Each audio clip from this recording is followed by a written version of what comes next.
Hi, അപ്പോൾ നമ്മളിന്ന് ഉണ്ടാക്കിയത് ഇതുപോലത്തെ ഒരു റിവോൾവർ കണ്ണാട്ടാ. ഇത് നമ്മൾ കാർബോർഡും പേപ്പറുമായിട്ട് ഉണ്ടാക്കിയത് തന്നെ. ഇത് റബ്ബർ ബാൻഡ് കണ്ണാട്ടാ. ഇത് നമ്മൾ ഇവിടെ പിടിച്ച് ഇങ്ങനെ പോകും. അപ്പോൾ നമുക്ക് ഇതെങ്ങനെ ഉണ്ടാക്കണം എന്നൊക്കെ നമുക്ക് നേരെ വീട്ടിലേക്ക് പോകും.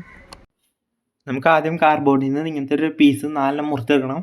ഇങ്ങനത്തെ തോക്കിൻ്റെ ഷേപ്പാണത്. അത് നമ്മൾ 4 മുറിച്ചെടുക്കാം. എന്നിട്ട് 4 ഇങ്ങനെയാണ് വെച്ച് ഒരുമിച്ചാണ് വെച്ച് ഒട്ടിച്ചെടുക്കുക. അതിങ്ങനെ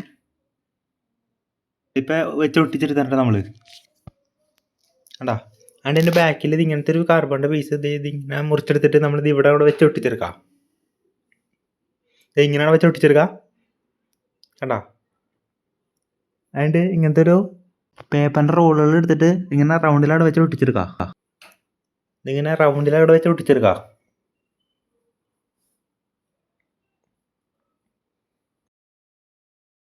ഇത് ഇങ്ങനെയാണ് വെച്ച് ഒട്ടിച്ചെടുക്കുക. ആദ്യം ഇത് പൊട്ടിച്ചെടുത്തിട്ടുണ്ട്. അതിൻ്റെ അതെടുത്തിട്ട് നമ്മളിത് ഇവിടേക്കാണ് വെച്ച് ഒട്ടിച്ചെടുക്കുക. അതിങ്ങനെ ഇത് പൊട്ടിച്ചെടുത്തിട്ടുണ്ടെങ്കിൽ ഇത് നീളത്തിലുള്ള ഒരു പീസ് എടുക്കുക, പേപ്പറിൻ്റെ റോൾ എടുക്കുക. പേപ്പറിൻ്റെ ഇവിടെ റോൾ എടുത്തിട്ട് നമ്മളിത് ഇതിൻ്റെ ഫ്രണ്ടിൽ ഇത് ഇങ്ങനെയാണ് വെച്ച് ഒട്ടിച്ചെടുക്കുക. ഇങ്ങനെ കണ്ട. അതുകൊണ്ട് ഇങ്ങനത്തെ ഒരു പീസ് എടുത്തിട്ട് നമ്മളിത് ഇതിൻ്റെ ഇവിടെയാണ് വെച്ച് ഒട്ടിച്ചെടുക്കുക. അതിൻ്റെ ഇങ്ങനത്തെ ഒരു പീസ് എടുത്തിട്ട് നമ്മൾ ഇതിൻ്റെ ഫ്രണ്ടിൽ ഇവിടെ വെച്ച് ഒട്ടിച്ചെടുക്കുക. ഇതിങ്ങനെ കണ്ട. അതുകൊണ്ട് ഇങ്ങനത്തെ ഒരു പീസ് എടുത്തിട്ട് നമ്മൾ ഇതിൻ്റെ ബാക്കിൽ വെച്ച് ഒട്ടിച്ചെടുക്കുക. അതിൻ്റെ ഇത് മൊത്തത്തിൽ നമ്മൾ പ്ലാസ്റ്റിക് ഒഴിച്ചെടുക്കുക. ഇതിങ്ങനെ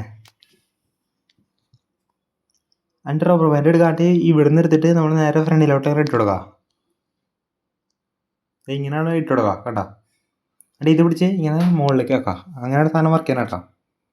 ഇവിടെ തോക്കിൻ്റെ പരിപാടി ഇത്രേ ഉള്ളൂ കേട്ടോ.